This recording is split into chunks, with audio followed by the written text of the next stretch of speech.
এই 5টার সময় ডিউটি ছুটি হয়ে গেছে। 5টা নয়, এখন বাজে 4:30। 4:30টার সময় ডিউটি ছুটি হয়ে গেছে।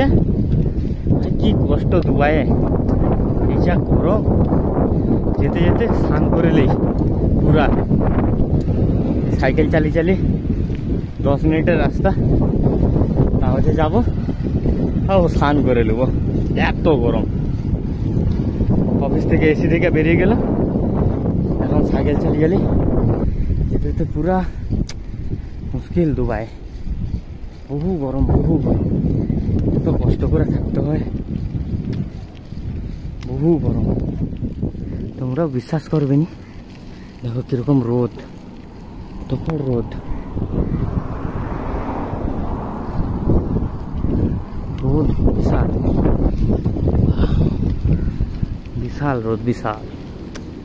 পুরো ঝলসে যাচ্ছে, মুখ ফুক জ্বলে যাবে যেদিন এই মুখে কাপড়টা না লাগাই, মুখটুক ঝলসে যাবে এত গরমে। সাদা চামড়া পুরো কালা কালা হয়ে যাবে, এত গরম দুবাই।